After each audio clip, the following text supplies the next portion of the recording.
wanted to say that, democracy is about a majority rule, but it is also about protecting minorities in politics, not just minorities, racial and ethnic, but political minorities. And so I worry that those who want to change the filibuster rules and get rid of the filibuster altogether, particularly those who happen to be Democrats, are going to be very disappointed the next time a Republican is in a president and Republicans control Congress. That will leave the Democrats very much without any tools to stop the things they don't want from happening.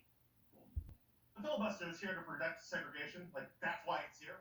It's here literally to protect white majoritarian rule over the emerging majority of the country. So if we want to move past white minoritarian rule, what we need to do is get rid of the filibuster and let the people decide on their laws and on their government. I'm just going to say one more thing, and then I want to go to this polling on Chief Justice John Roberts, because I'm curious to get your take on it. The one thing I'll say, Linda, to your point, and I've seen Kyrsten Sinema and Manchin defenders of it. It's been interesting to me that, in some ways, the last two trifectas we had, Donald Trump, Republican, right?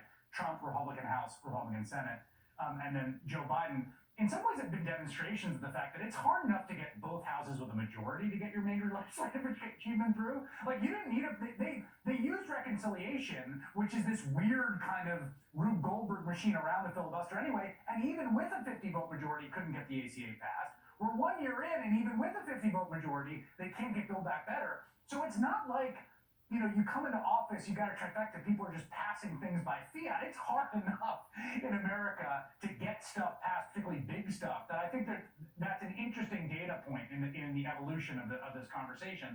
I want to talk about another a sort of recipient of the power of the revocation of the filibuster, which is John Roberts, who's the Chief Justice of the U.S. Court, with a majority, as Ellie pointed out, granted to him by Mitch McConnell getting rid of the filibuster. And there was recent Gallup polling that showed John Roberts as one of, basically the most trusted federal leader. He has a 60% approval rating. Joe Biden's 53%. Dr. Anthony Fauci's at 52%. Roberts is 60%. And a huge bunch of liberals with favorable opinions. And I thought nothing is more Elie Mystal bait than this poll. I can't understand where people have been living. John Roberts is the chief architect of the assault on democracy. He was the fifth vote in Citizens United, which unleashed money into our politics. He was the fifth vote and the author of Shelby County v. Holder, which eviscerated the Voting Rights Act. And he was the fifth vote and lead author in Rucho, which is the decision that made gerrymandering non-justiciable at the Supreme Court. So that's money, that's gerrymandering, and that's voter suppression, all penned or all thought of by John Roberts. And this is your king?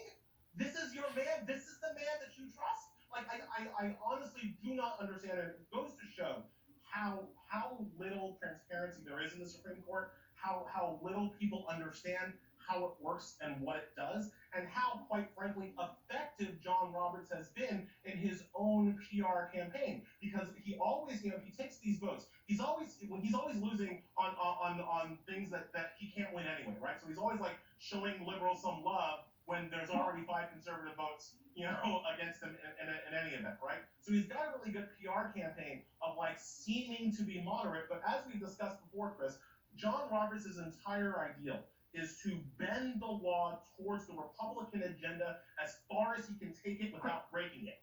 That he cares about breaking it is different, but that's his goal.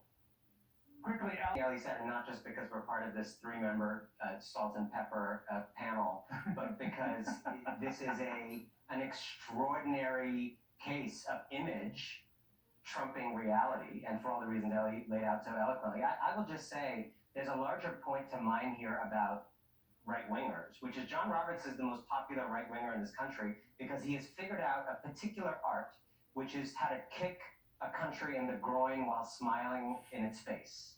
And a lot of people on the right now don't have that. There's a kind of rudeness and a kind of overt aggression.